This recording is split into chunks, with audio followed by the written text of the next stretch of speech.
Good evening, everyone. Welcome to the FearFans podcast. I'm your host, Don Elmy. With me is our friend Joe. How you And doing? yeah, so yeah, I was wondering why you looking like that in that direction. Oh, I'm sharing it out. Oh, I see. I got dual screens going on here. Oh, okay, I got you. I'm on a desktop computer, so I got dual screens in front of me. So I got it open over here, and I was trying to find it so I could share it out. Oh, okay, that's cool. Good call. Oh, here we got Nikki. Hey. And this, Hi, hey, Nikki. good to see you. Hey, how are you? Doing good. Hopefully, the weather's better in Australia than it is here. It's nice and warmish. Uh, We're here, in winter. here we got dark clouds. We've got rain. We've got Thunder, lightning, hail. Oh, yeah, wow. Yeah, it's getting pretty crazy here. It But just Thomas, good to see Thomas. you. Hey, Santi. Oh, hey, how's it going, Leon? Thanks. Good to see you. Thanks for tuning in. So tonight we are covering. Oh, wait, here, DJ Evan. Hey, what's up? Good to see you. Hey. So tonight this is something that's been requested for a while, ever since we covered the first movie. But here it is, The Conjuring 2, and wow, I remember first seeing this in theaters back in 2016. Has it really been that long now? Man, wow. Hey, Billy. Good to see you. Hey, Billy. And so, yeah, The Conjuring 2 it takes place 1977, and it focuses on the Enfield poltergeist in London. So it was pretty interesting to see, like some paranormal activity taking place on another part of the world. So, and apparently this is one of the most Mhm. notorious cases. Oh, wow. No, Nick is joining us soon. He's just running late again.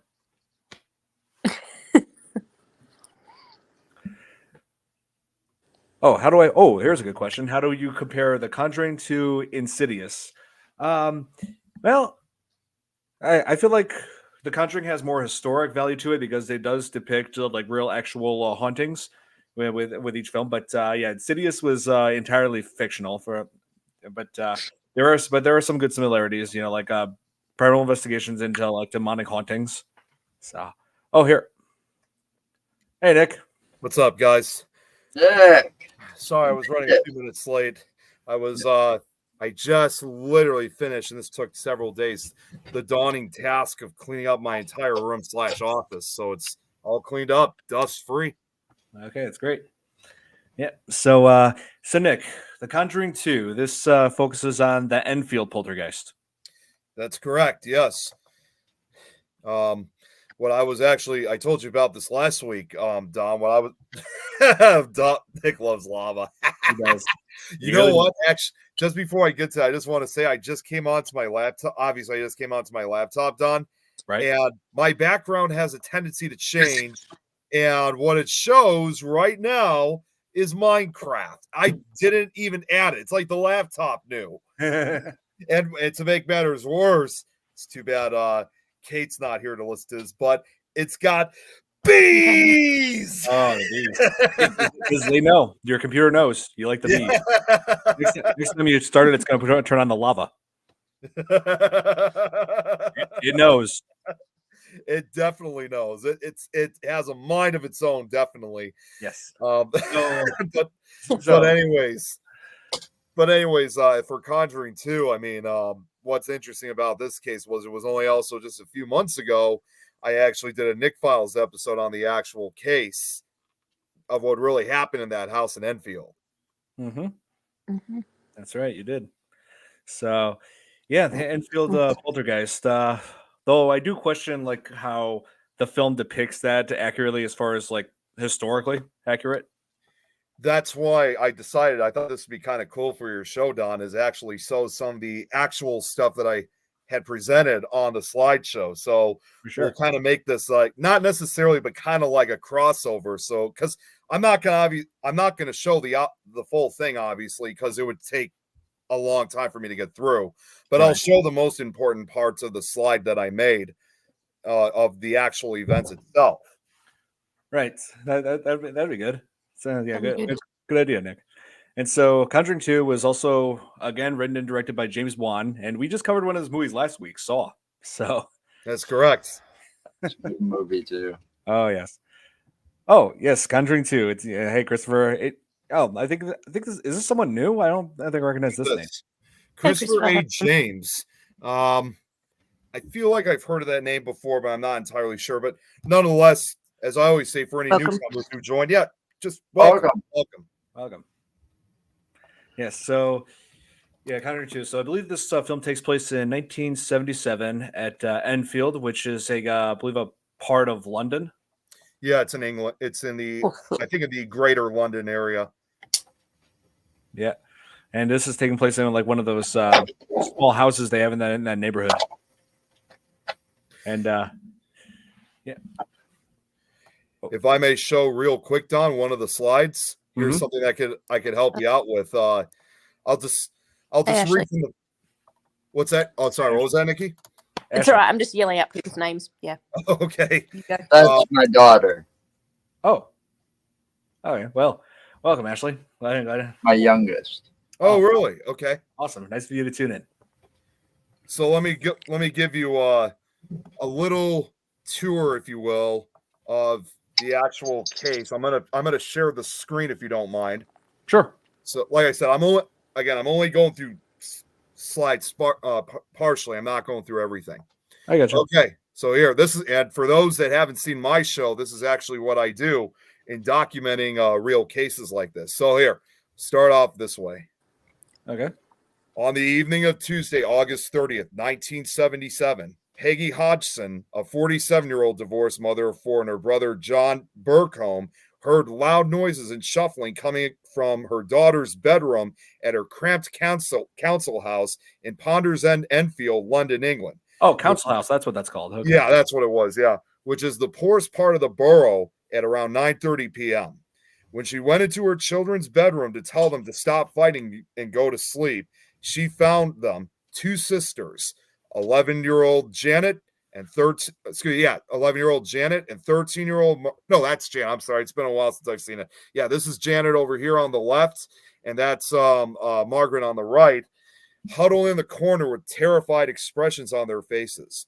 Hey, they were completely shaking, and that there was an unmeasurable presence in the room. But thinking more of it, she went to bed. We told our mom the chest of drawers was moving toward the bedroom door. Janet recalled while speaking on ITV in 2012. She said, "Oh, don't be silly. The house is 284 Green Street, a 3-bedroom council-owned semi-detached house dating from the 1920s. As you can see right here, Peggy Hodgson was considering by those who knew her to be a pleasant and conscientious, person overcoming financial insecurity to do her best for her children. Margaret was serious and reserved. Janet, lively and extrovert. 10-year-old Johnny was only at home during the school holidays and some weekends since he boarded at a special school. The youngest child, 6-year-old Billy, suffered from a severe speech defect, but in other respects was a typical little boy. Mrs. Hodgson's brother, John Burcombe, a hospital worker, lived nearby at 272 Green Street with his wife, Sylvia, and 2 children, Paul and Denise. Oh, sorry. And this is where I'll stop. The 2 families appeared to be close, and John was supportive towards the Hodgsons. The Hodgsons' next-door 282 neighbors were builder Vic Nottingham, a roofer, his wife, also named Peggy, and their 20-year-old son, Gary. The relations between the families were seen to be friendly and supportive. So that gives you an inside view of the real family and the truth behind it. Oh, yes. And it does. And, of course, once these hauntings became public, it was investigated by Ed and Lorraine Warren. Well, actually, it actually wasn't as big as they showed in the movie. Oh, yeah, I know that, yeah. Yeah, because, see, this is why I got the slideshow ready to kind of help you out with what actually happened and what actually didn't. And it turned out that Ed and Lorraine Warren in reality in 1978, they actually only stayed for just a few days. They were not as heavily as involved in this case as you see in the film. Yeah, that's right. And I'm willing to bet that in the true story, there was no demonic nun called Valak, right?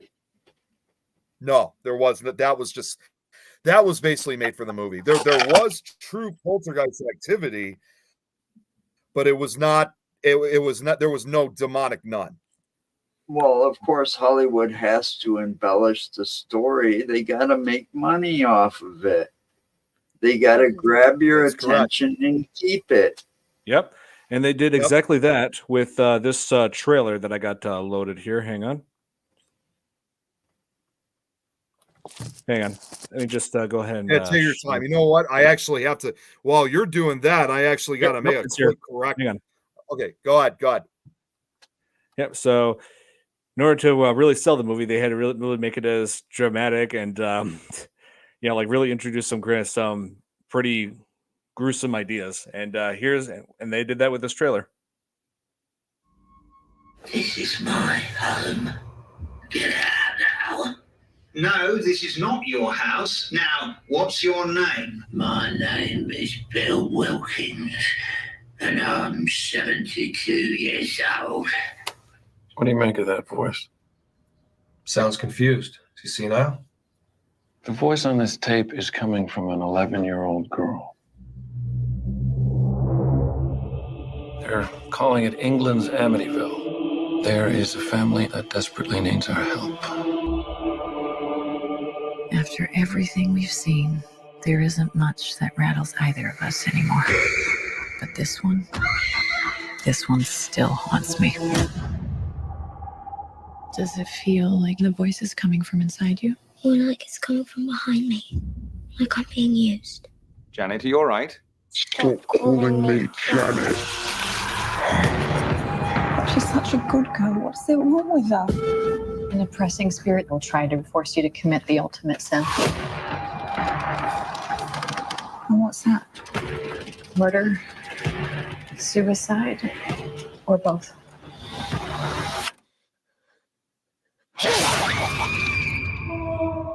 You believe us, don't you? Sensing a presence? I'm not sensing anything. All I can sense is their own fear.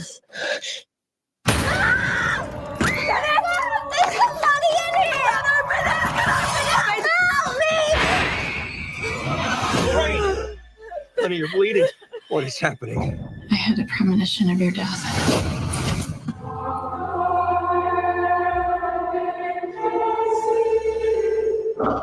Who's that? The family's just a pawn.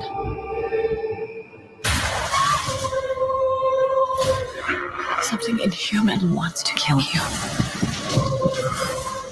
If we keep doing this,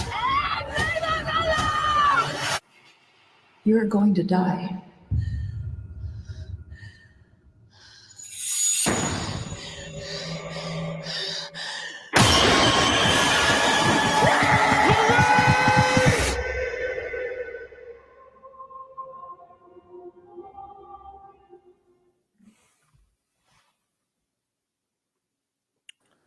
Yeah, it's pretty intense, but like I said, the entire story is not obviously fully accurate. Right. The other thing I wouldn't have done though is I wouldn't have compared that. Well, I'm sure. Well, this was made not too long ago, but I wouldn't have compared it to Amityville. I mean, I'm sure that's what they did when the actual events occurred in real life, but Amityville, we all know, is kind of, in a way, a hoax. And I covered that too on my slideshow. I was kind of getting to the slideshow I made for Amityville was, by a lot of people, was probably the best way I ever I gave the story of Amityville. Like, I told it as like they originally said it, but then we started going into kind of the real side of, was there really, all this going on, or was there a very different side? So that's what I love about my show is I directly go into the details. Myself personally, everything I've seen and read, the Lutzes were nothing but a joke. Well, with my book. Well, and I'll just say this because we've actually had, I don't know if I ever told you, Don. What? We actually had one of the kids of the Lutz family at one of our Paracons several years ago. His name's Christopher Quarantino. Oh. Now, he does explain that there was paranormal activity, but not like what you see in the movie or the books. It's again same with Enfield. It's a very different story, and he wants nothing to do with his dad George. Well, I don't blame him. I mean, I can understand, you know, with all the evil that went in that house with DeFeo and the DeFeo family. You know, I wouldn't be surprised if there was some residual leftover something there. Right. Oh, and but Kate, that's the extreme that they made it out to be to make that movie. Here. Oh, here. Kate was saying loving the British accents, proper British, not fake. Yeah, it's because they got British cast to play the part of that family. So yeah, that was great. I really liked it, and yeah, it's a very creepy trailer. And Sinister was scary as well. I agree. Oh, and yeah, Amityville was mentioned shown in this film when they were like when it had the Warrens investigates the haunting at Amityville, where just in recent years at that time, that's when what looks like. Well, what's the matter? Are you looking at the comments or? I thought Nikki said something. Oh, okay. Sorry. I think she froze. Yeah. Sorry about that. It's being a pain in the ass. Oh, you're good. You're good. Okay. Anyway, so yeah, they were investigating like the hauntings that had taken place right after Ronald DeFeo had murdered his entire family with a shotgun in that house, in the Amityville house. And I just love that opening shot that they did for Conjuring 2, like where it zoomed out from like the interior of the upstairs. Like when I saw those windows. Yes, when I saw those two quarter moon windows, immediately I knew Amityville house. And you guys have probably noticed they haven't really made a full movie of Amityville for the Conjuring series, and there was actually a very good reason. And this is probably why they they had that opening scene. Was James Wan basically, when he was working on these films, he was going to try to make a Conjuring movie for every case that the Warrens were involved with, except the Amityville horror. The reason for that was because there have been so many movies that have made since the original one came out in 1979.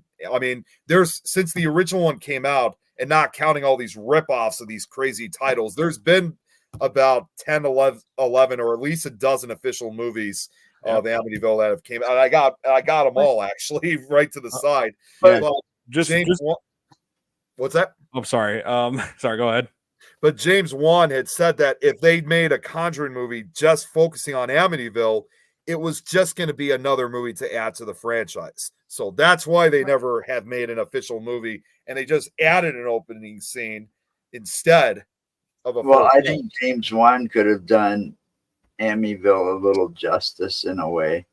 You know, a lot of those movies are based on what the Lutzes did and said, and their lawyer, you know, when they wrote the books. You know, I think if he did it right and based it on the Warrens' investigation, it might have been an interesting film to watch. It's possible. Here's the entire collection right here. I got it. The guy did a fantastic job with Saw. I really enjoyed both the Conjuring movies that I've watched. Now, the most recent Amityville film that had been made that actually is pretty accurate, believe it or not, is this one right here, The Amityville Murders, which was released. It's released. It was released in 2018. And you know what's interesting about it? It actually, in some way, see, here's the funny thing. I haven't even watched it yet because I've been so busy. But what's interesting about The Amityville Murders is that it's kind of like a remake of Amityville 2: The Possession, made back in 1982. I remember. But this time, well, and here's what's interesting. They have two of the actors from the 1982 film in this movie. Burt Young, who a lot of people, of course, also remember from the Rocky films. Rocky. Yep. Yeah, Paulie from the Rocky movies. Yeah, and he died recently. Yeah, he did.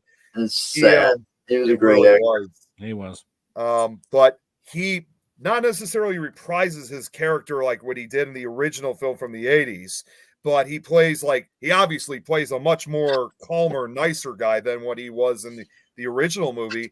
And then the actress that played the teenage daughter, Diane Franklin, is also. Oh, I know who she is. Yeah, well, and here's what's funny. She played the teenage daughter in the original film. In this one, she plays the mother this time. Oh. Wow. Yeah. Well, maybe I'll give that one a chance, Nick. Hey, as long as it's better than the one where it's Amityville House in space. Seriously. Oh God, no. Seriously, Hell no. No, seriously, why is that even a thing? Oh, they're if you guys, I mean, for those that don't know, for the last number of years, at least 10 years or so, they have been making these crazy movies, movies with these rip-off titles that have little to nothing to do with Amityville. It's just obviously to try to cash in. And before Amityville Murders, the only other movie that actually focused on Amityville, which is not true, it was just made more for entertainment, was this one, Amityville: The Awakening. Yeah. So, but that gives you an idea of why James Wan never made an Amityville film for the Conjuring series. I can understand that. Yeah. Yeah, because it feels like the whole Amityville, it feels like played out. Well, and even director Eli Roth at one point wanted to make his own movie, but I think because since the Amityville Murders was made, couldn't make that movie anymore. He wanted to. His movie was actually going to be called 1974, which again would have focused on the DeFeo family, and that's what the Amityville Murders is. Instead of what they did in the original film, where they changed the name and they made a lot of changes to the original family, they actually stick to the story this time. Oh wow! Wow. Yeah. Oh, here Ashley agrees. Oh, here's a question Chris just asked. Oh, oh, geez, don't give any You can't cross over like that. Oh my God! So Chris, that's a little crazy. Chris here has an interesting question. I'll wait until Nikki comes back though, because it's something involving Australia. Oh, wait, she's back. Yeah. She's not. She's back. She's not. You good, Nikki? Yeah, it's just dropping in and out. It's a pain in the ass, but I can still hear you. Okay. Well, Chris here has a question, and I don't know if you know this. I don't even know this myself, but Chris asks, does Australia have an Amityville house of its own, like its own version? That is a very good question. Probably. Look, Googling it now. Yeah, we're gonna have to do some research on that. Oh, The only place that I can think would be close to it would be Kristen Knight's house where she murdered her husband. But it's pretty much the only place I can really think of that's close to that. But I'll have to look up information. Let's see. Doing research. Not sure if I'm really finding anything like that for Australia. But... Yeah. But talking about that, we did our very first investigation at it's called the Kalamunda Hotel here in Perth. My top investigation that I've ever done since I've been doing paranormal investigating in evidence. Wow. Yeah. Nick, I sent you a photo of the previous owner and what we caught in the window.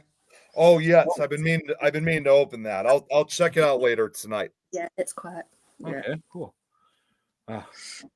So, yeah, as we see, there's a lot going on with this film. Like Lorraine Warren is like terrified of. I see. Actually, thank you. Is terrified of this vision she keeps having of Ed dying from being impaled by a tree branch, which the whole tree branch thing seemed kind of random, but it makes sense later on near the end of the film. But and they're having visions of a nun who will turn out to be the main antagonist and go on to like having these part of her have its own spin-off series. I believe the Nun 2 that came out series. Yeah, first they just made this. They just released the sequel last year. They did. Wow. Yeah. Anything to make money. Yeah, I mean, the Conjuring universe is the most profitable horror franchise of all time. Well, so I can see how this one made a lot of money. It was well written. It was well done. It was well casted. You know, the way how I see it too is that although it's more paranormal in nature, I would say that the Conjuring franchise pretty much is like the modern day, like Friday the 13th, Nightmare on Elm Street franchise, where they kept, making dozens of sequels, and it's kind of the same thing. And you're absolutely right too, Don. I mean, it's the most successful franchise, although it's still considered for America, though, because if you kind of think worldwide, it's actually the second. It's only behind, believe it or not, the Godzilla franchise. Yes, that's true. That is true. Yeah, as far as America goes, yeah, that is our most successful horror franchise. Correct. Yes. Like I said, he can't handle jump scares. Oh, well, I gotta say, I like those the best. oh yeah, jump scares can be pretty cool. Like Alien, I think had some well-timed jump scares. Yeah. They can be pretty funny if you're sitting there with a group of people, you know, and watching that movie, and then all of a sudden the one person freaks out because just, you know, something's coming, and you go something like, ah, you know, you jump at them and make them jump. Hey, it's all in fun and games. Mhm. I've said that. I raised all my kids on horror movies so they wouldn't be afraid of them. Oh yeah, you raised on horror movies. I kind of raised myself on horror movies. You know, like I was pretty much the only big horror fan in my family. Like my mom hated horror. My dad didn't really care that much for it, but my sisters definitely really didn't. I mean, they only saw like probably just a handful. Like I said, the only horror film I think my oldest sister Kristen watched was Evil Dead, and so yeah, I was pretty much the only one. Tom, here's something interesting. So he graduated from high school in 1977, which was also the same year my dad also graduated high school. Oh, Never wow. heard the story from England. That's the thing too about when you kind of think of like you look at the movie and the real event. Unless like it was a major ordeal, a lot of news, especially international, never always made it here to the United States or other countries because, you know, first off, we didn't have, of course, the social media or ways to really get out. 77, you only had 3 channels. Exactly. So unless again it was like a major historic event, you were probably not going to hear about this case. Right, and that's and also that reminds me of another scene in this movie where Janet is like home at home, is, you know, sick, had to stay home from school, was channel surfing. There was only just like a handful of channels, and that was a big, thick remote control that she had, and only had just a few buttons on it. That's I'm right. I'm like, wow, that's what TV was like back then. Nothing like the 4K screen I have right here. But oh, here. Ashley says the only ones I hate are the Chucky movies and the Leprechaun movies. Oh well, well here's the thing, Ashley. Those are my favorite. Yeah, yeah, mine too. Here's the thing, Ashley. Next Tuesday, we're covering Child's Play, the very first one from 1988, which I'm proud to say was made right here in Chicago. Yeah, really? right. Oh yeah, I've driven past the locations. I've driven past where they filmed the opening scene. Oh, Nick, you're gonna have to take me around. Yep. I was just right there the other day. Well, Don is a tour guide telling us all the. Yeah.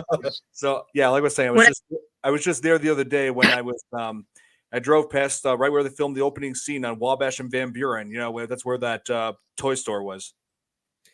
But when I come to the, and I won't say it now, but I got a really cool trivia fact about that area, Don. But I'll save it for the chat for Child's Play next week. Yeah, that's one movie I won't have to watch. I've seen it a dozen times or more. Yep, it's a teenage high school. Oh no, don't do Chucky. Nope, do not.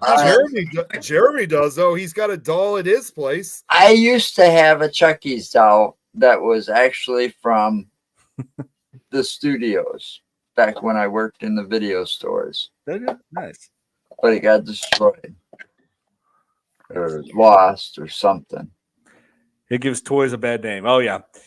Oh, it doesn't. I want a good guy doll. Pedophobia. I think it's called pedophobia or something. The fear of dolls. Yeah. That's widely what it created. I mean, like you look at all kinds of movies about dolls that are terrifying. Like you think about that the classic episode of The Twilight Zone, the Talkie Tina episode. That played a huge role in inspiring Chucky. Yeah, or there was a really old, I think it might have been, what was it called? I think it was called Magic. It was a guy, and his Anthony Hopkins was dummy, and the damn thing comes to life on him. Well, he hallucinates. He He There was is a scene in the what do you place- call that? Ventriloquist. Yeah, ventriloquism. That's right. There And, was he's hallucinating that the doll is actually talking, but there is one scene in the movie where the eyes move completely on their own and he's not hallucinating. So it gives that question. Is he really hallucinating or is the doll really alive? You don't really know, but it's creepy though. It is. Oh yes. So yeah, that's what we got for you guys next week. Child's Play, where we where the world got first introduced to the baddest, most murderous doll of all time, Chucky. And was also the subject, believe it or not, based on a real possessed doll that I think a lot of us are all too familiar with. Oh, here's a good question from Kate. I've seen this. Have you seen this, Nikki? The Babadook? Sounds familiar, yeah. Babadook. Yeah, it came out in 2016 or 17. Yeah. Right.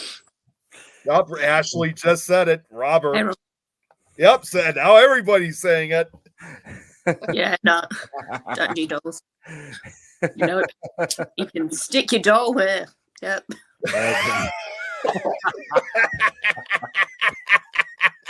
And, yeah, so I wanted to comment, Nick. You were saying about how James Wan didn't really want to make his own Amityville horror movie. Well, that opening scene of Conjuring 2, like where it showed where Lorraine was having that vision, like out of body experience, like to show what happened in the Amityville house. I think that's about as close as we're going to get to an Amityville horror movie from James Wan. Just that. Well, that's why he added that opening scene. Although he didn't want to make a film specifically just on Amityville, he still wanted to have some type of involvement with that case. Like, again, I get that he didn't want to make it because it was made multiple times, but you know, even when it comes to a case like this, you have to have some kind of involvement in the case, you know, whether you like it or not, because that's their most famous case, obviously. Oh yes. It's like they kept that scene like pretty tame, I guess. I mean, yeah, this is like an R-rated movie. They could have done much worse than just like what they showed as far as like him shooting like his family. Like they kept it very like they're fine on one shot, and the next shot they just have a gunshot wound that's not really all that wasn't really all that graphic. But the other thing too about Amityville too, I didn't even tell you guys this, by the way. 2-3 years. That's funny. Oh, that's terrible. Ashley, that is terrible. I'm just going to say this to Ashley. I think if I saw that, I'd be more scared of the Care Bears than the Chucky doll. No, it's so cute. Yeah, I know. Here's what I do if Chucky's in my house: just kick him. Seriously, he's a little doll. Yeah. I mean, but okay, same slop. Yeah, but not poor Ashley. I mean, barbecue that sucker. Exactly. I just want to say, have the greatest day. Sadly, I can't stand because I need more sleep. Oh, hey, no problem, Dead Souls. Hey, thanks for tuning in. Thanks for tuning in, Dead Souls. Yeah, we really appreciate it. Good night. The one thing I was going to say now, what I was going to say was when I mentioned about Christopher Quarantino, I actually tried inviting him on one of our shows about 2-3 years ago, but unfortunately, the response I got was not really the brightest. It was obvious he was kind of, you know, irritated by it. And, you know, I mean, when people act that way, I mean, normally you'd stop talking to them, but he was a rare exception because after everything he went through, I don't blame him for him acting that way, especially with all the controversy that involved with Amityville. And that would be the case for anybody. So I was like, I understand. Put yourself in his shoes. Yeah, you got to put yourself in his shoes once. Exactly. You know? Yes. Yeah. You got you got the reality of what really happened in that house versus the blown out of proportion story that was concocted to make money. Exactly. And his dad and it was all part of it. And then, you know, I'd change my name too, you know. Yeah, definitely. I mean, he moved out. He obviously changed his name.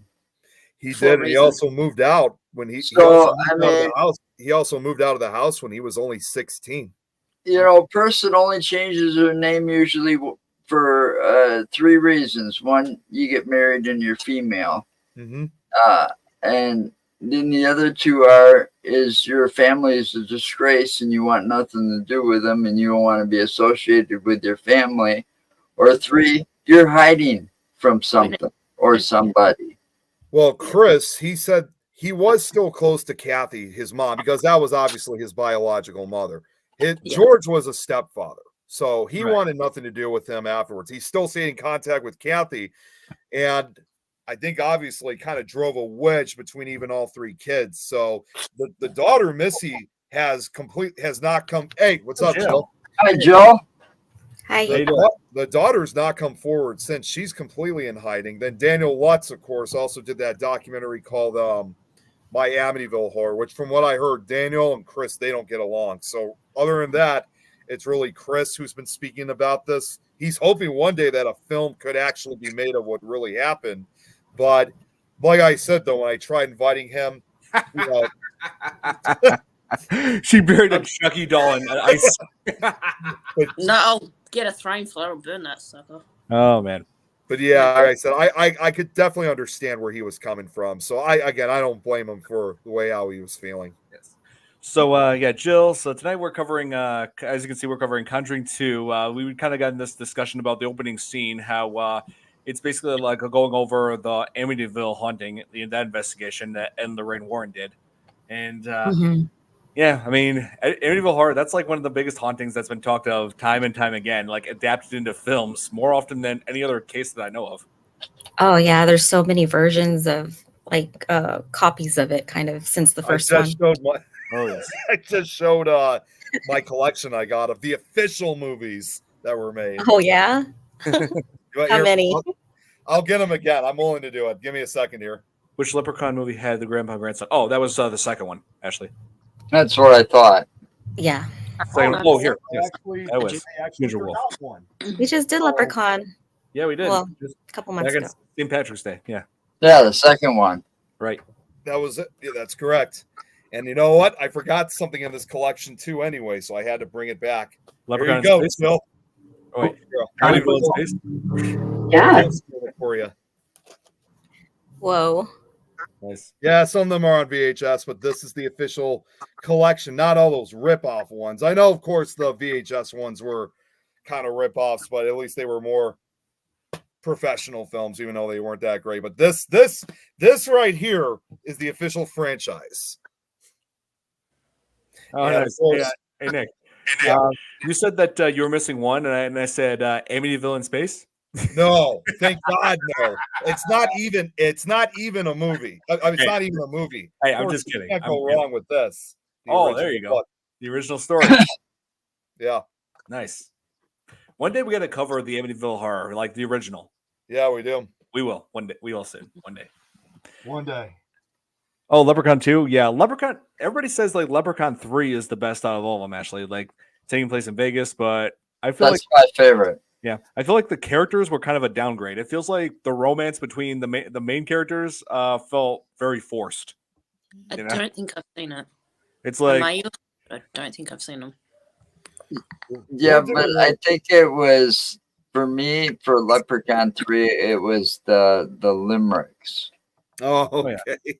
It had the funniest limericks. it did. That- and otherwise, I actually would go with. I really like the first one. Yep, Jennifer Aniston's first film. Yep.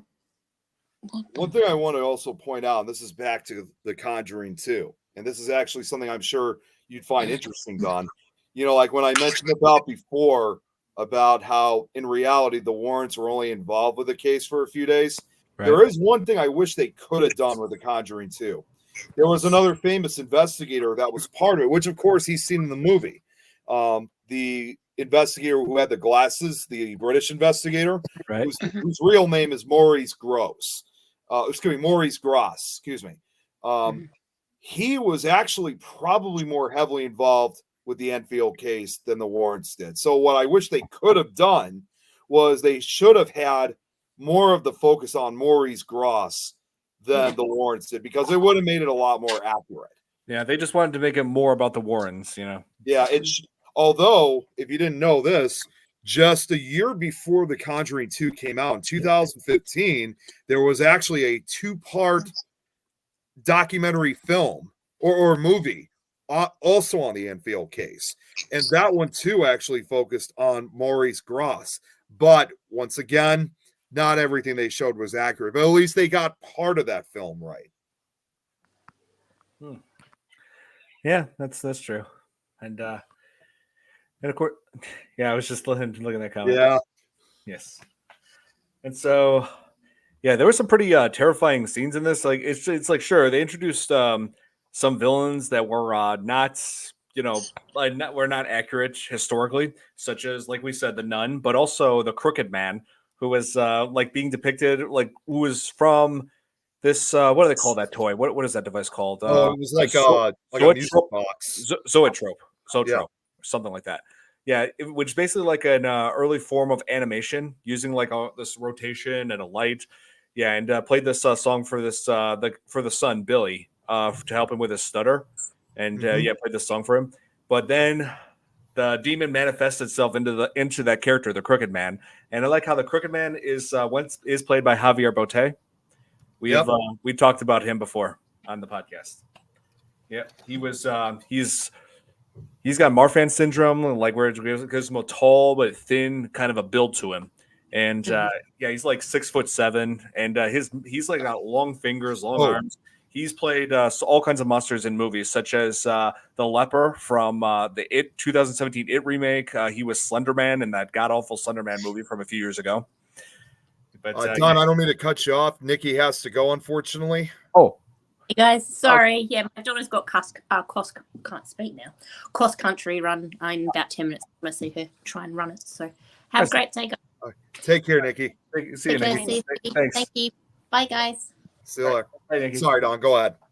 Oh yeah. So yeah, this man is like made a name for himself in horror. He was also Mama in Mama. He was also he was also in Scary Stories to Tell in the Dark. He was Some of the Monsters. Yes, and he was also in Wreck, my favorite found footage horror film, where he was. He didn't appear until the very end of it. But here, let me just pull up a picture just to remind everybody. Here, Javier. As I would say, he's kind of. I probably said this before on one of the other shows. He's what I would consider kind of like the modern day, like Bela Lugosi, Boris Karloff, or Lon Chaney Jr.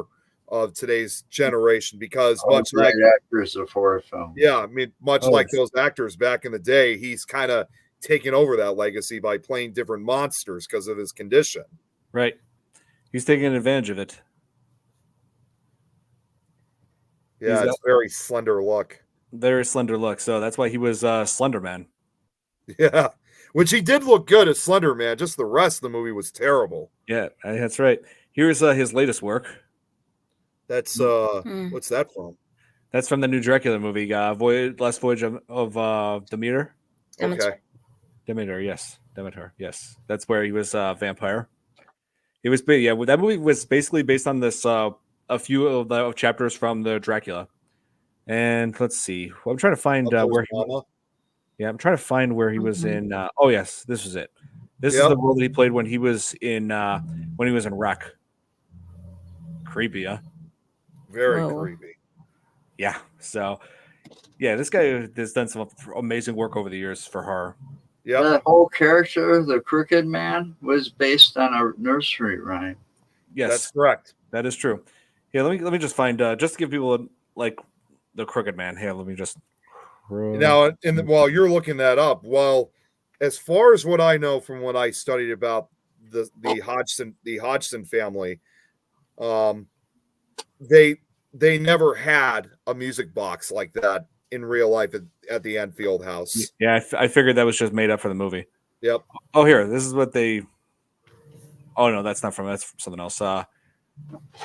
It's hard to do this land like they're here. Hang on. What are you trying to look for? I was trying to zoom in.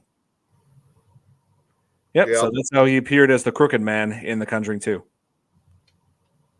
It's crazy. Yeah. Hey, it's right into that poem. I read the poem. I got it. I brought it up over here. Yes. So basically using a song or a poem to help with the stutter. They did the exact same thing in It. Yep. So, I wanted to ask you, Jill, what did you think of The Conjuring 2? I liked it. It's makes you more curious about the true story, knowing it's a Hollywood film, but they did a good job tying them all together. Oh, yes. Like the series, Conjuring, Insidious. And they all she put the full nursery rhyme of the Crooked Man. Thanks, Kate. Yeah, I noticed that. That was great, Kate. Awesome. If I may show something now, and this is actually kind of creepy, again, Please. to kind of delve into the real case.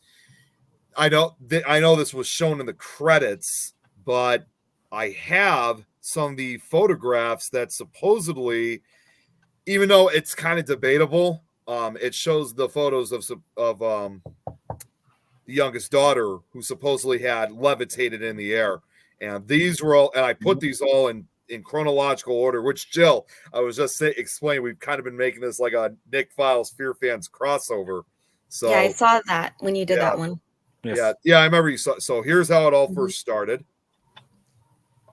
That supposedly she's lifting up into the air. I'm levitating.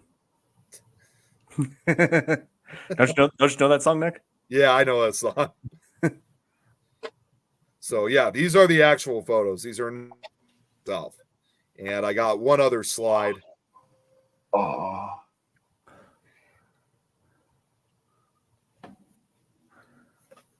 Wow. Yeah, they're this one, that one's the most famous picture of them all. But as you can see, I mean, at times it does look like she's levitating, but at the same time, though, it does look like she's also jumping out of bed. But it's kind of hard to say. What do you guys think? Wow. You guys think she's actually levitating, or is it just her jumping off a bed like she's staging it? She could She's be. either jumping or she's being thrown. Yeah. Joe, what do you think? I think she's jumping.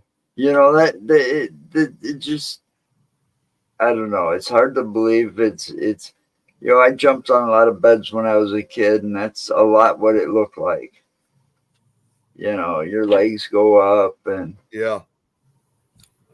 Don, what do you think? It could be. It does actually look like jumping, but looking at a few of these images where I kind of question that. There's one, like the first one on the bottom to the left. Oh, you changed it now. Sorry, no, I put it back. That was my fault. Sorry. The first one on the bottom to the left. This one right here? Yeah, that one right there. You got your cursor on it. Yeah. That one's the only one that I would say that she's possibly levitating in. Oh, okay. That's Ashley, Legend of Zelda. Yeah. If her legs weren't like so pushed up, then like the parts where her legs are more like straighter, I would think maybe levitating. Yeah, what she but when said. her knees are like pushed up like that, it's like a jumping motion. Yeah, because these pictures here, I'm going to go back to. You can kind of see that as she kind of is lifting up into the air, they do. Her legs start to straighten up, but as she gets up into the air, her legs start curving. But like you said, Joe, this is the only one that might be believable because that's the only one that has her legs kind of straightened up. Yeah. It's hard to say. Yeah, and I don't know if you saw Tom's comment here. I was going to say, Don, you'll have to leave it's up to you to watch the comments because when I do my slideshows, I can't see the comments when I'm doing this, unfortunately. Oh, right. My mistake. Yeah. But let's see. If she was in bed, why was the bed made up then? Why was the bed made? Like, why was it? I never even really noticed that. Well, Tom, I'll answer this for you. You should know better than this. If you're in the 70s, when you were in the 70s back then, most kids were forced to make their beds every morning, right? If it's hot out, why would you want to be under the blankets? You'd be sleeping above the blankets, Right. Depending on the time of year, the location. Hey, maybe she slept above the blankets, so she didn't have to make her bed in the morning. Well, and I think a lot of us have done that, especially when it gets hot outside. Well, yeah. Yeah. Now, here's actually this was not featured in the movie. Not necessarily this is paranormal, but here, let me get the screen up. This was actually kind of interesting. Hang on, I always have to do this trick to share the screen for it because I got to go back from PowerPoint to this. Now, this, as it's going to say here, is this original.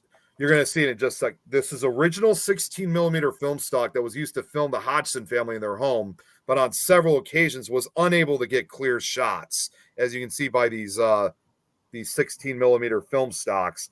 Whether or not this was and of course it says whether or not this was affected by the poltergeist itself is unknown. It could have most likely just been something logical, but it's still interesting with what showed up on the film stock. Yeah. Oh. Yeah, this is one of the things that was not featured in the film. You know, that's interesting. Yeah, it really is. So, I don't know. It's kind of hard to say. I wonder if it's some kind of form of writing, you know, like hieroglyphs or something, or some ancient text. Maybe it is, but then again, these were 16 millimeter cameras that they were using, and I know at times sometimes those cameras did malfunction, but it's kind of hard to say. Yeah, technology was a pain in the ass back then. Yeah, but in other words, photography was still kind of in its infancy in a way. Yeah. Well, yeah, we still had Polaroid instant cameras, but you know, some paranormal investigators like those today. Mm-hmm. Me, I would say no way. Hey, Nick, I just thought of something. There was another ghost in this film that I'm wondering if it was like for real or not, or if that was based on something from the actual case of Enfield. There was the character, the old man, Bill Wilkins. Yes, that's actually what I'm looking for right now. I'm Ben Wilkins. I'm 72 years old.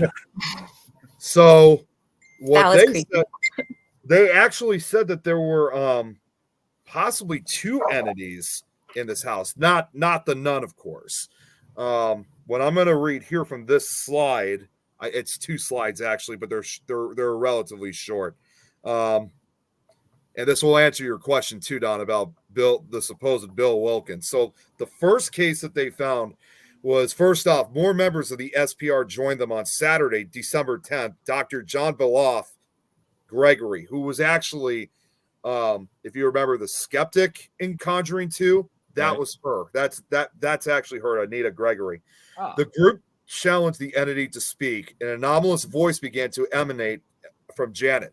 It started, and this is one of the pictures that was taken. It started as a series of whistles and dog-like barks. Then Janet entered a trance-like state. Then a deep, gruff, scratchy voice speaking through her, calling himself Joe Watson, and developed into a human voice. That of an elderly male, harsh and guttural, and quite unlike Janet's. Joe claimed that he had lived in the house, a fact seemingly unknown to Janet. It habitually swore and claimed to be still living and to sleep in Janet's bed. Now, however, the next night on Sunday, December 11th, the voice said that his name was Bill Wilkins. And on Tuesday, December 13th, Maurice Gross's son, Richard, who was a newly qualified solicitor, helped his father in two and such, is the only member of the Law Society to have supposedly cross-examined a ghost. Gross recalls how every breakfast time my father would play a tape or two. It started off with noises, bangings. Then it moved on to banging in response to questioning. That's actually him right there. Oh. The spirit responded with banging in response to questions, but the man's gruff and raspy voice was soon heard when the children were present in the room, coming from somewhere behind Janet's neck, while her lips hardly seemed to be moving. The voice identified itself, as I said, as Bill Wilkins, who had died in the house at the age of 72 years before. Richard asked him how he died, and he said, "I went blind and I had a hemorrhage. I fell asleep and I died in a chair in the corner downstairs." So that's where that line came from. Like in the movie, yeah. Yep. The story of dying in a corner seat in the living room was later confirmed by Bill's son, Harry, and that this was indeed how his father had died. Wow. When Playfair asked why he was invisible, Bill said, "I'm invisible because I'm a ghost." So apparently he somehow knew. Oh, actually, one other thing I want to share here, because this is actually where things is going to get interesting. Okay. This right here, I'm going to play this for you. These are actual recordings of the voice. These Enfield poltergeist recordings feature the alleged poltergeist referred to as Bill responding to various questions via the body of Janet. The gruff voice became synonymous with the case. Skeptics believe that Janet was simply disguising her voice, while others saw it as proof that she was possessed. I'm just going to play a quick, a small sample of it because it's about 10 and a half minutes. So I'll play like 2 minutes of it. Okay. Let's hear it. Oh, wait. Can you guys hear anything yet? Whoops. Yes. Okay, sorry, I had an issue. Let's try it one more time. Listen carefully.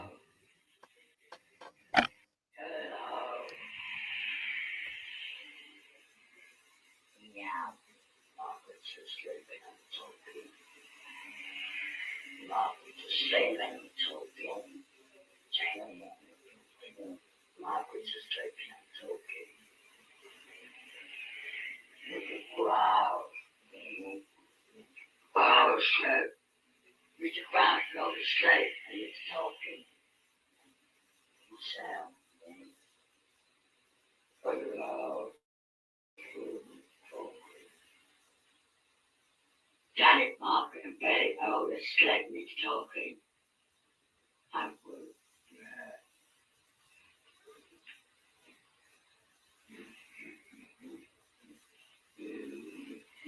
Hello, Mr. Playfair. Margaret's asleep and I'm talking. I'm Laura. I'm Benny.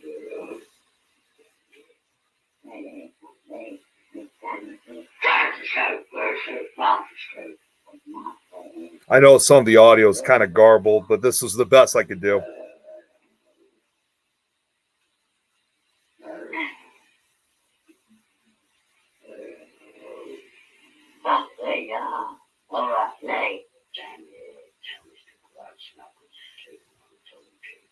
Margaret, Johnny, up at our station, we're talking.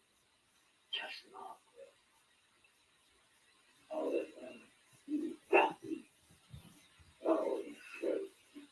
Hang on, go out, Mark, they and Billy.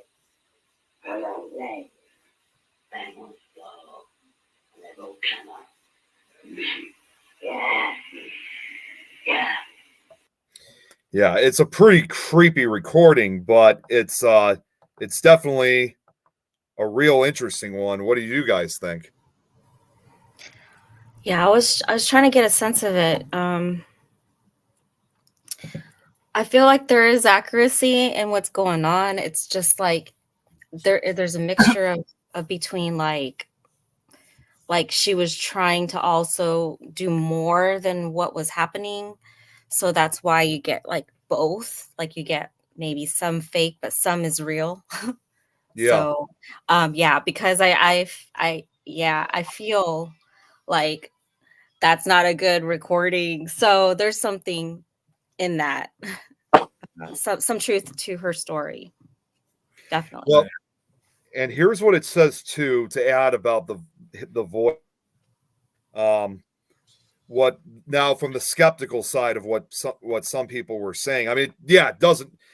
It's definitely a creepy voice nonetheless. But what some others were also saying was that to rule out the possibility of Janet faking the voice, Gross taped up her mouth, but the voice continued to somehow be heard, somewhat subdued, as was the case on future occasions when Janet's mouth was also filled with water.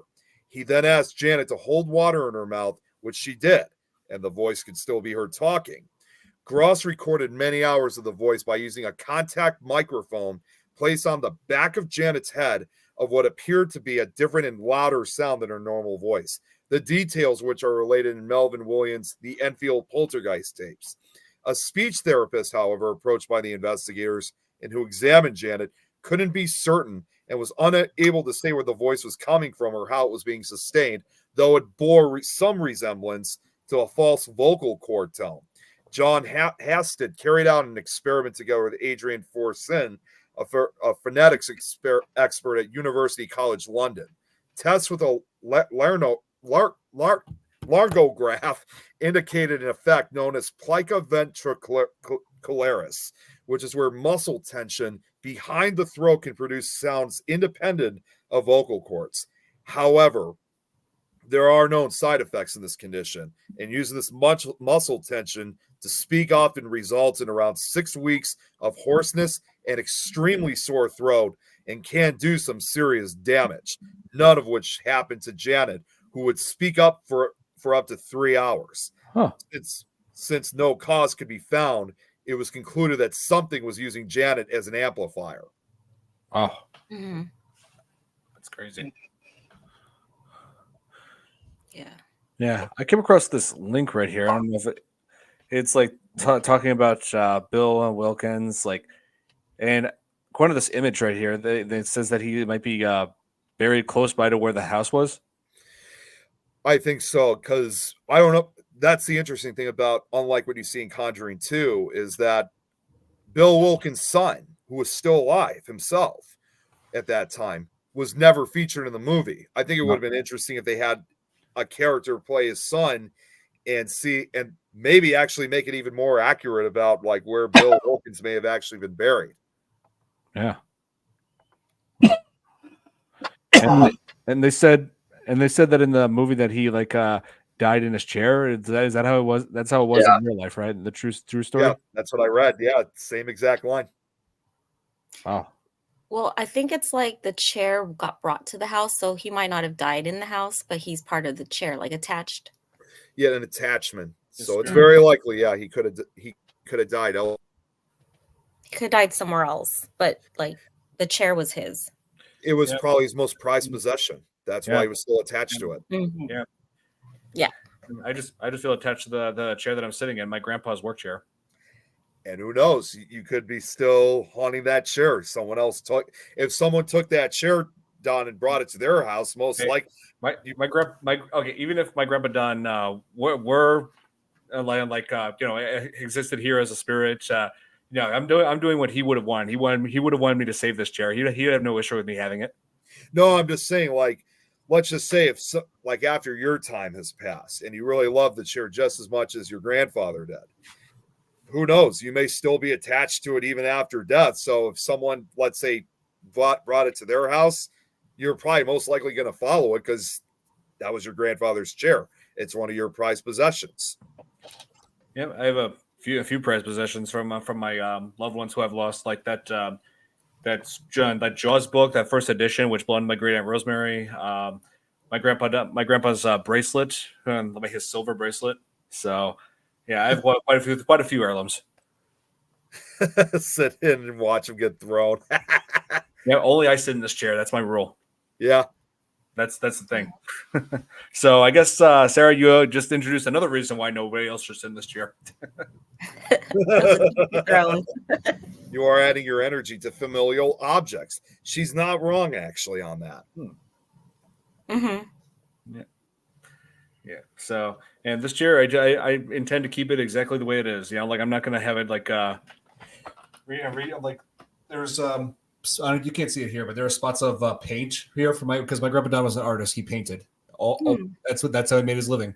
Independent artist, and he did portraits. He did pictures, paintings of mostly of the city, of certain spots like Wrigley Field and Lincoln Park Zoo and. But there's still spots of dried paint on here, so I intend to keep on that there. Trying to see if there's anything else I could add. Well, oh, wow. Wait, what? Made a comment about Sheldon because Sheldon from the Big Bang Theory. He always sits in one particular spot. So, it's Sarah, the conditions. Sarah, I do this for a very specific reason with my grandpa Don's chair, right? Because I keep it so that I can sit in it while I'm doing my creative work, for when I'm creating my content. I'm honoring my grandpa by doing all my creative work from the very seat where he did his creative work. I can actually share that with you, Don, because since I'm in my sitting in my secondary desk here in the basement, and you've seen it, of course. Right. This desk, I know you can't see it from where I'm sitting, was also my grandfather's desk. I figured. So in a way, I'm kind of doing the same thing you're doing. I'm carrying on his work with this with the very desk that he worked on back in the day. Wow. And now I'm kind of doing the same. It's a desk this time in this case. So this is original. Nice. That's awesome. Wait, who messaged me? Yep. So there is one other thing I'd like to share when it comes to the real Enfield case. Now, this is yes, Sarah, I did remember to plug in this time. Family is so powerful. And it is, Chris. It certainly is. So at least one other thing I'd like to show as far as like video. So you were talking about that scene, Don, about the news scene, like when Janet's supposedly possessed and it's being filmed on television, right? Right. I got the footage of it, the real footage. Okay. I'm only going to show once again just parts of it because the entire video is like 25 minutes. So I'm just going to kind of skip ahead. But this will be as close as you will ever see to the real case of the Enfield poltergeist. You heard the audio. Now you're going to see the visual. Nice. And yes, Billy, this is where they introduced the nun, Valak. This is it. So just bear with me for just a second here. Okay.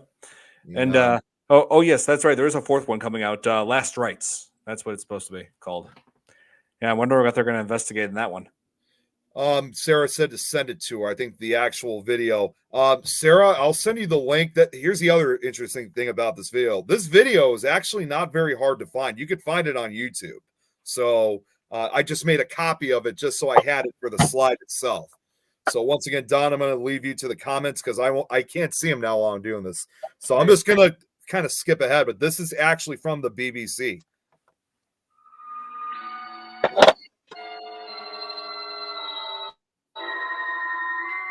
There's a house in a terraced street in Ponders End, North London, where the events of the past 2 months have baffled all who've heard about them and scared the life out of those who've been directly involved. This is the home of Mrs. Peggy Hodgson. I know it's a little dark. At the moment, the children are being looked after by relatives because Mrs. Hodgson is ill in bed. The sequence of bizarre happenings which unfolded round these children and their mother in September have made the walls of the house rattle with the impact of flying objects and the sound of mysterious knockings. Soon a second family was drawn into the action. The next-door neighbours, Peggy and Vic Nottingham. We've been sitting listening to the knocking, and the woman next door, she called me in. We couldn't make out what it was. I heard the knocking as I walked in the front door, but I went all over the house, checked it, checked the walls, checked everything. Just couldn't make out what it was. So in the end, I thought to myself, well, there's only one thing. I'll call the police. One of the 2 police officers sent to investigate made the following remarkable statement about what they heard and saw in this living room. There were 4 distinct taps on the wall and then silence.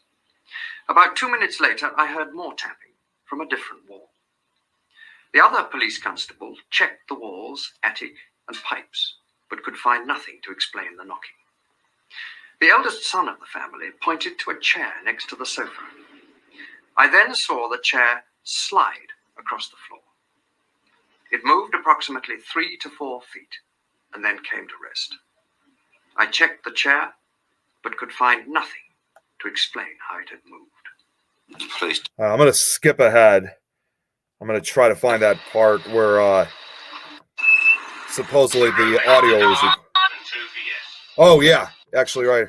Oh, here's Maurice Gross. And documentation have been excellent.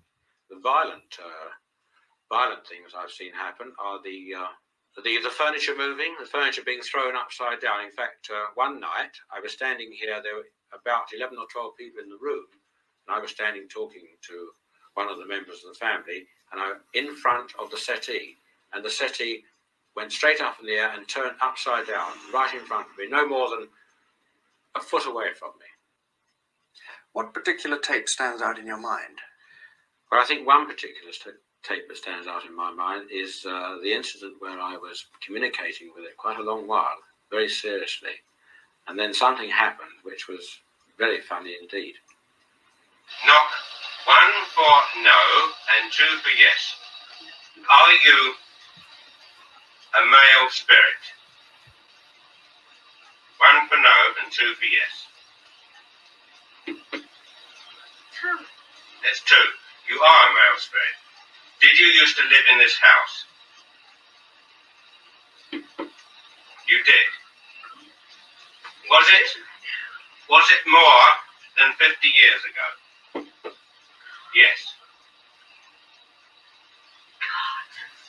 Did you die in this house? Did you pass on? You did pass on in this house. Now, why are you here? Are you unhappy? You're not unhappy. But why are you here? Is it because you want to give us a special message? No. You don't want to give us a special message. Are you having a game with me? Oh, jeez. As I asked the question, are you having a game with me? It threw the cardboard box and the pillow right in my face. Well, thank you very much. That was a very good answer. We was all Okay, so I'm gonna fast forward a little bit more. Hopefully, this is gonna. have spent hours at the See here. Hodgson's house. Excuse me, as you guys, either those 17 away. Oh yeah, this is right here. His teenage sister. Good time. Okay, Now please go away. All so right? just give it a second. Please go away. I can't say any more to you now. Goodbye. Goodbye.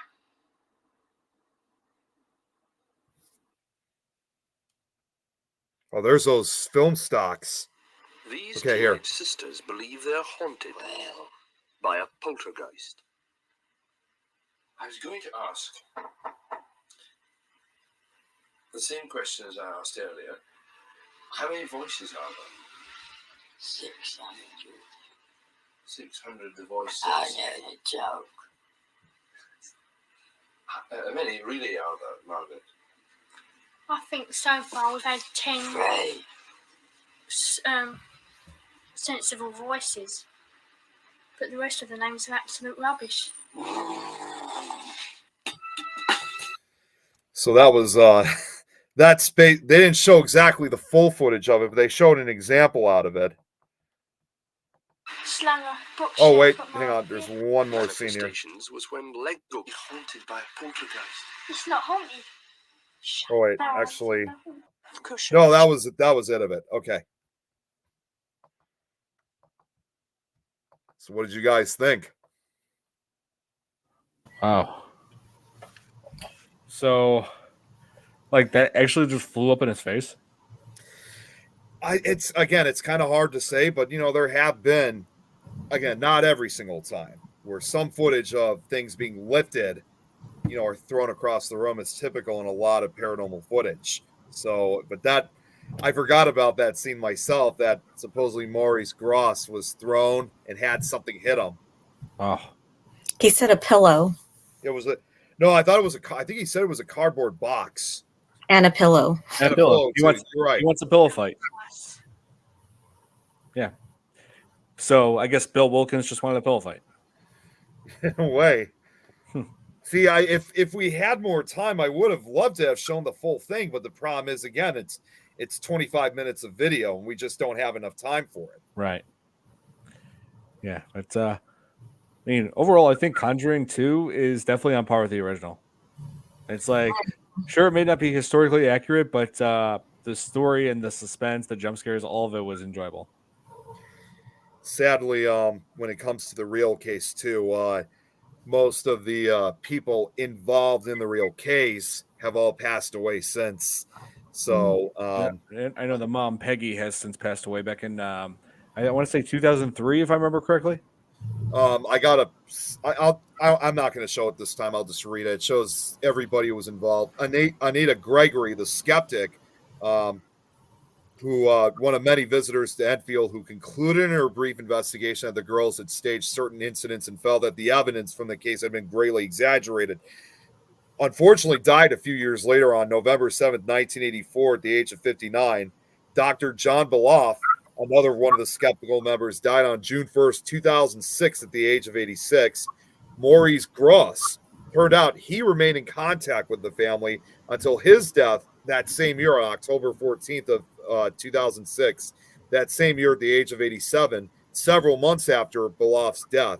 He spent much of his time towards the end of his life defending his investigation of the haunting of the Enfield events, writing articles for a wide range of publications and speaking at conferences. Then Guy Playfair remained an active researcher, author, and SPR council member almost until his death in 2018 at the age of 83. He also vigorously defended the legitimacy of the investigation and claims of paranormality. Then yes, Hagee Hodgson, the mother, she actually did remain in the house until her death on October 14th, 2003 at the age of 73. The same day, ironically, as Gross's death 3 years later. She avoided publicity after the disturbances subsided in 1979, but never changed her position about the anomalous nature of what she had experienced. Wow. And the most recent person of the case, Mary Rose Barrington, another member of the SPR, passed away on February 20th, 2020 at the age of 94. And actually, one of the kids, you're going to find this hard to believe, one of the kids sadly passed away at a young age. The younger brother, Johnny Hodgson, he tragically died of cancer in 1981 at only 14 years old. 14? Yeah. My He was God. only 14 and he had cancer. And as far as the remaining family members, Johnny, the other brother, he's now in his early 50s and he lives in Essex, shying himself away from the public eye, but living close to his sisters. And as for the sisters Janet and Margaret, who are now in their late 50s, have since made several television appearances in subsequent years where they continue to insist on the authenticity of their experiences and the genuineness of the phenomena. Wow. Which this will be the last slide. I got a photo of what they now look like later in life, which I'm sure you guys have seen, but I'll show it to you guys anyway. So here, and this is also what their the house looks like for the most part. Still looks pretty much the same. Oh, wow. Yeah, that's Jana on the left and Margaret on the right. Man.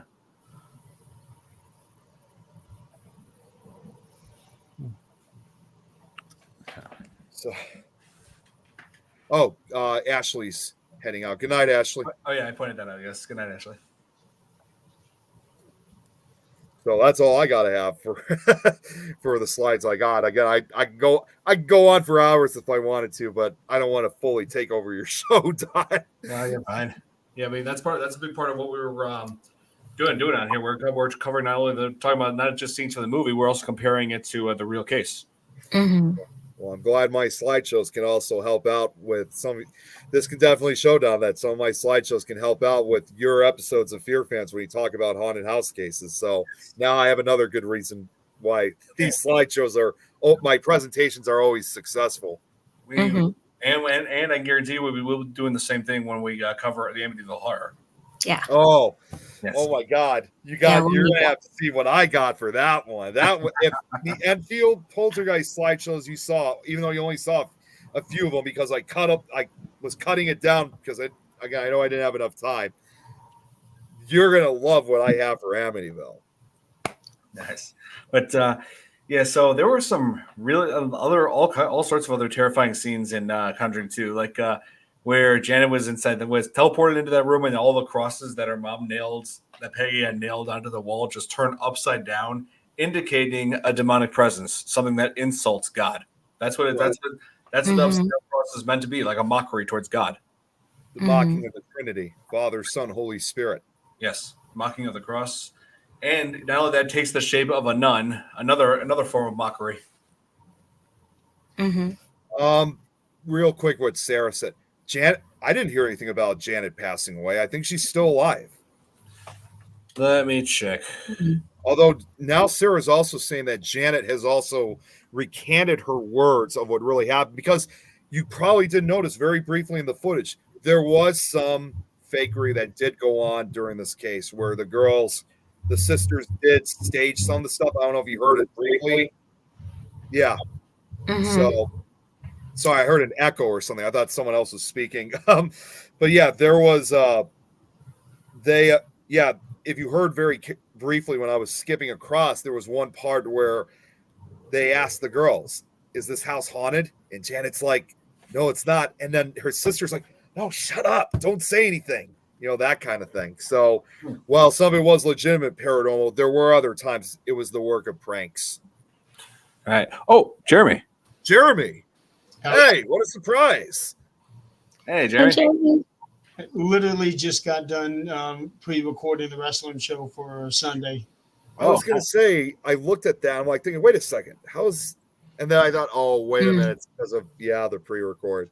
Yeah, the reason we're pre-recorded is because it's on Mother's Day. And if Donald goes live on the wrestling show on Mother's Day, he probably wouldn't be alive after the end of the day.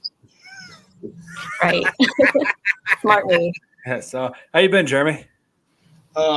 Busy. It's like one thing after another. We're getting caught up on all kinds of doctor appointments. I'm getting ready to start my next trial. I see. Ridiculous, yeah. Yeah, we had a vote today. Oh. Okay. I see. Yeah. So trying to figure out who the hell I'm going to vote for is. Oh, you can vote for Donald J. Trump. I'm just kidding. Just kidding. Yeah. I'm sorry, I had to. It's going to be a really interesting election this year for sure. Yes, it will. Oh, yeah, Jeremy. Yeah, I was hoping that soon, once you get better, I would love to have you back on the show again. Yeah, I enjoy doing the show, and especially for Conjuring 2. This is one of my favorite horror movies. Definitely a strong addition to the horror genre. This is one of those cases where, in my opinion, the sequel lives up to the original. Oh yeah. Yeah. Totally. Yep. I wish you were here earlier, because we've been kind of making it a crossover between Nick Files and FearFans. So it's been actually oh my goodness, look who just showed up too. Donald. Hey. Hey, Don. We were doing a wrestling show.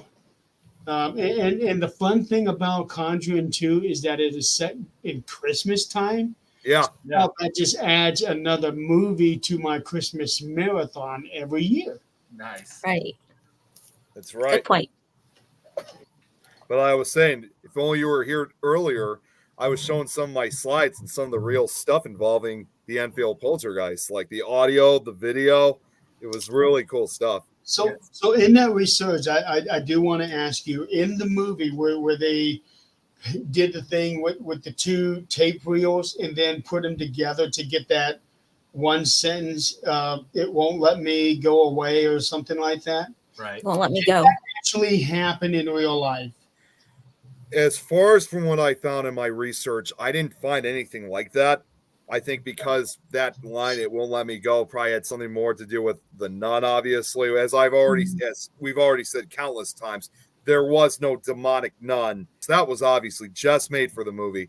But Right. there was supposedly a real Bill Wilkins, and he had a son that was still alive at that time that confirmed that while not necessarily, because we made a good point, while not necessarily that he may have actually died in the house itself, he definitely did die in that chair in the corner.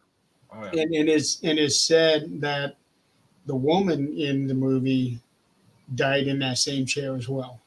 Peggy, yeah. Well, it didn't say if she actually died in that same chair, but she did die. She did die in that same house. She died. She over died 20 years ago. Spot. She died Yeah, in the same spot. Yeah. She died in 2020 years ago, 2003. What the hell was that? Sorry, I clicked on something. Oh, good. Yeah, but Tom or Nick, did you hear from Tom? Because I don't know. He's on BP3. They're doing a open chat show. They actually did it about the same time, so that's why Tom's not on. Oh, okay. I was thinking he's either like on a different show. I didn't know if he was like helping his dad out. I don't know what it was. Mm-hmm. No, not this time. Okay. Donald, did you see Conjuring? I did. I was talking to Jeremy earlier about. I said, like, which one is two? Is like, is that the one over in England? He's like, yeah, that's the one with the nuns. Like, okay, England. Yeah. Yep. And the bill, the whole thing with the bill. It's like creepy as hell.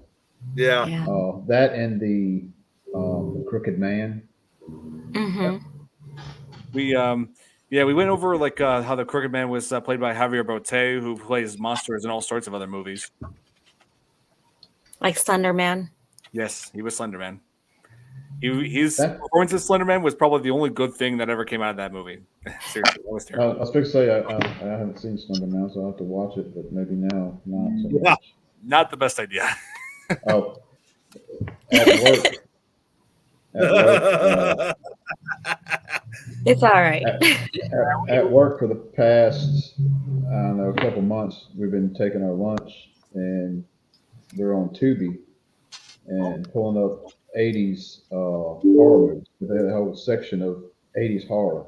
And we've been sitting there going through the whole list and watching each one. It's like, I like B movies. I love B horror movies, but good God, there were some horrible movies made. Yeah, Tubi, like a few of those other ones, like Tubi and Peacock, they tend to have a few bad horror movies mixed in there. Some of those terrible Amityville films, so they have them there too. You're going to find bad horror movies everywhere. Yeah. Yep. Oh yes. Yeah, like they can't even like make it big in Hollywood, so they depend on stream services to like for that. I mean, yeah, but I don't depend on stream services. I want the physical media because the streaming services, you're at their mercy, and I'm not going to have that. Yep. Physical copies. I know what you mean. Yeah. So I'm going to have to make a list of those movies on Tubi and bring them up to you and see if you've seen some of them because there's some for sure really bad movies. Conjuring 2 was on Tubi. Yeah, it is. Yes. Or is. Is it? Yeah, not all. That's correct. It's there. true. Yeah, it's true. Not everything is bad on Tubi. Not all of them.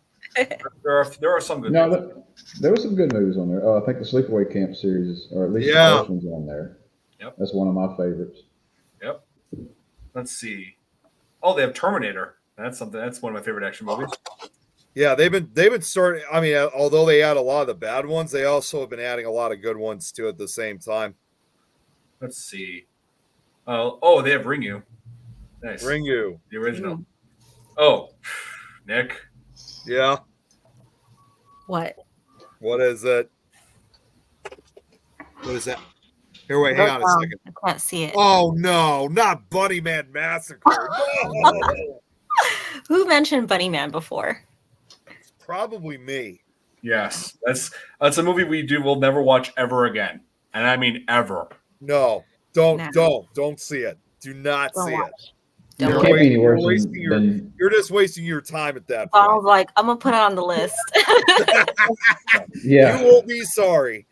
When you it can't be any worse than Winnie the Pooh. It is. And the only rule that you ever say is never say never. Never. Yeah. So anyway, I'm going to hop off here. I see that great show is already on. I just wanted to come on here and your favorite. Give my 2 cents on this movie because I really love this movie. Yep. Killer Clowns from Outer Space. Of course. So I just wanted to hop on here and give my 2 cents because I just love this movie.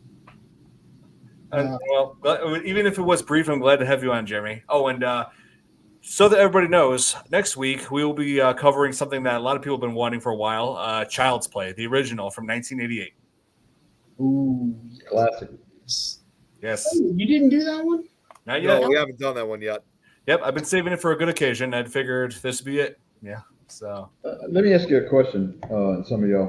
Have you seen Ready Player One?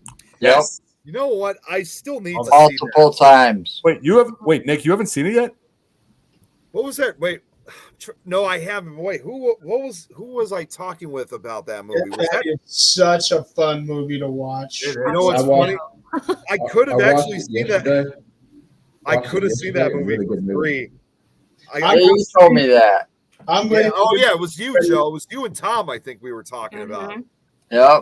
Yeah, you were there too, Joe. Yeah. Okay, so sequel. Yeah. So Don, Jeremy, awesome movie. I've seen it 1,000 times or more by now. It's good. I want to get the book. I want to read the book. Same. So Don, Jeremy, and Donald, let's just make this quick. I was at a film festival down in Peoria when Ready Player One came out, and because I was part of the film festival, I basically could have seen any movie I wanted for free, and I should have seen Ready Player One. Well, because I was helping out with the festival, even though that was a total failure. And also another movie that was out, and this was a movie you and I saw, Don, before that, just like a few weeks prior, that really bad horror movie, Truth or Dare. Oh, I would choose this over Truth or Dare any day. I should, if I knew better, I would have seen Ready Player One, but I was helping out along with Tom McNicholas with the film festival, which again was really bad, and I was checking out some of their movies they were showing. So I would pick that movie over probably 80% of what I've got in my library. It has a lot of nostalgia, especially if you're a gamer. Oh yeah, that's what I've heard. Yep. And in reference to Chucky, you're talking about Chucky, and it just immediately popped in my head. Yeah, this is. I died laughing when I saw that part. I died. Yeah, I did too. I love it. Oh my God! Look at this Chucky. And then all them red lights just start popping up of everybody. That movie had a ton of Easter eggs in it. It did. Every time I watched it, I seem to find another one. Yep. And The Shining played a role in that film as well, Nick. Yep. Oh, really? Yep. Yes. Here's Oh my the thing. God. The Shining was put in the film, but it was not a part of the book. Wow. Right. There was another scene that was in the book. For whatever reason, they were not able to do it for the film, so they replaced it completely with The Shining. Yep. Nick, this weekend I'm coming over and I'm showing you this movie. Yeah. We're watching it. I got nothing going on this weekend, so sure. Yeah, we're watching it.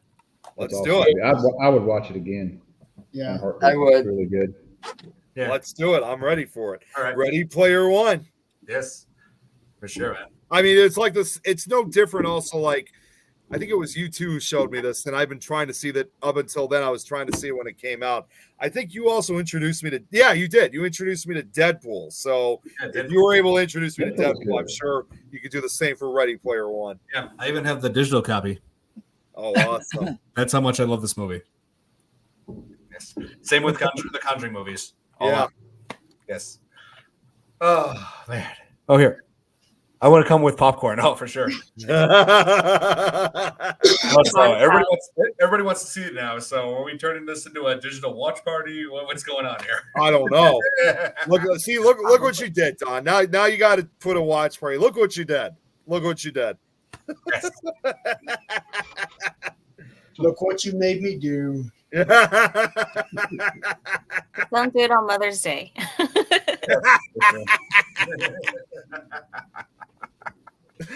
Oh man. But oh man, yeah, I can't wait for the new Conjuring movie coming out. The Conjuring Last Rites. Oh, Yeah, rent a theater. that'd Oh, you can actually do that. There is a movie theater like close by to like my aunt and uncle's place out in Naperville. There's actually a theater where you could set up an event, like bring a whole bunch of people, and you could actually have just any movie set up in there. Huh. Wow. Yeah, I always wanted to try that. That'd be awesome. Yeah. Is it expensive to do, or? I'll have to check the rates, but it might be something I could pull off one day. Yeah, they did something like that when the local theater here. You could rent the theater out for a birthday party. Make it an official FearFans event. Can you imagine? That'd be awesome. Nice. Good idea. Oh yeah. Well, I can see Joe and Jeremy coming. I mean, because they're just stay away from us. But Donald, Joe, I don't know what to say. You guys are a couple states further. Trip. Yeah. Yeah. I wish it were possible for like all of us to get together here in Chicago. I really wish. Yeah. Sure is doable. Chicago is. But hey, if that happens, I'm treating us all to Lou Malnati's. Best deep dish pizza you'll ever eat. But if you go to Jeremy's area, though, he's got to introduce to that pizza that is. Always pizza. Oh my God, Don! If you love Lou Malnati's, one of these days when we have the chance of bringing you to Jeremy's house, you got to try this deep dish pizza that they got there. It's like out of this world. I'm all for it. I need to try that pizza too. Pizza's like my favorite food group. All right, that's two events. Events now. You know what? That's one thing, Jeremy. When I come down that way in what is that? August, end of July, August. I got to be at Eloise on the 2nd of August, so it'll be before that. On our way through, you have to take me to the best pizza joint in town. Yeah, for sure. You're in for a treat. Yes. Well, for me, the best of them all is always Pizza Hut, but the one for not a big box store. Well, I enjoy the buffalo chicken pizza that they make. That's what I like. But when you talk about your traditional pizza, well, there's nothing traditional about Ola's. But for Ola's pizza, the way that they do it, you just can't miss it. Oh my God. Well, like here, we have a lot of box chain places here in town, and I don't know, we live in a small town. We got like 3 Mexican restaurants. It don't make sense to me. Yeah. But it's sad that Pizza Hut can make better hot wings than Kentucky Fried Chicken. Yeah. Yeah. That is true. I can agree with that. Yes. We don't have that many Pizza Huts. You know, all this talk about food's making me hungry now. Especially pizza. I could live on pizza. My mom used to say that boy could live on pizza. Eat it breakfast, lunch, and dinner, and he'd be happy. My dad used to call it. My grandfather used to call it fried cardboard. Whenever my mom would buy it.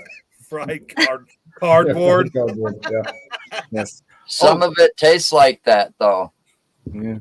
Oh, yes, Chris. I have Grubhub. Yeah. Sometimes I use it for Pizza Hut.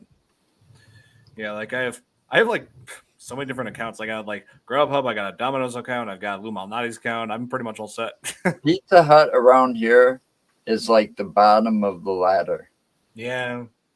They have the greasiest pizza in the world. It's not like it was back in the 70s and early 80s when they used to do the personal pan pizza. Then it was really good. Those were good. Yes. Then Pizza Hut was really good. Yeah, our Pizza Hut is actually good. You could say that to a lot of places nowadays. They changed the recipes to cut costs. Yeah. Yeah. Yeah, they did. I just saw a meme or something a while back or yesterday about the Big Mac. Yeah, the quarter pounder. The quarter pounder was huge. I don't eat at McDonald's anymore. What it is now. I haven't eaten it at McDonald's or a fast food joint in now McDonald's 5 years. Greasy. Yeah. I had it yesterday. Into a cremation incinerator. Oh, jeez. So anyway, yeah, I'm going to go ahead and sign off. I just wanted to pop on really quick for this particular episode. Yes. Since you're doing Child's Play next week, I'll might be on for that one. Okay, I would Well, love to. hey, Jeremy, before you pop out, wife and I probably ain't gonna be doing the wrestling show for a while. I'm getting burnt out on wrestling already. I've been watching it for so long, and the weather's getting so nice. I'm trying to get outside more. Okay. You know, it's Can't that argue time with of that. year where I want to really get busy and do things, and it's getting down to the end where I'll be moving soon, hopefully. Fingers crossed. I wish you the best of luck on that, Joe. Yep. Yeah, I got to do some things to my place as well. Well, those storms come in, you get a little frightened in a mobile home. Yeah. You know, especially when the tornado sirens go off like they did today, a little while ago. They just went off a little while ago. You guys saw those pictures that I posted earlier today? Yeah. Those were menacing looking clouds. It literally turned day into night, and it was only it was only after 9 a.m. A small little one. Nothing compared to those that I've seen you take pictures of or share from Chicago and stuff during the time they had that outbreak. But man, just a little one would tear this place to shreds. Yeah, it would. I actually, if you guys seen those pictures, there was kind of like almost looked like a giant wall cloud that was kind of like a lowering. And I actually got a little concerned because I was thinking to myself, I really hope that's not a wall cloud. But when I looked at it, though, fortunately it wasn't, because if it was, I would have seen rotation and, of course, large hail, which none of that stuff ever happened. But I couldn't imagine what it would have been like if we were under that thing. That sucker probably would have caused quite enough damage alone. Oh wait, I didn't realize Greg was on tonight. I thought he was. We got to wrap this up. Unfortunately. Oh, I didn't realize. Okay, yeah, sorry, I didn't. I thought you told me that he wasn't on for the next few days or next few weeks. Well, that's changed. Okay, it's changed now. Okay, my mistake. I thought that was still the case. My mistake. Yeah, Yeah, Greg Rogen, I'm sorry. I apologize. Okay, so to wrap this up, Conjuring 2, it's on par with the original. I love it.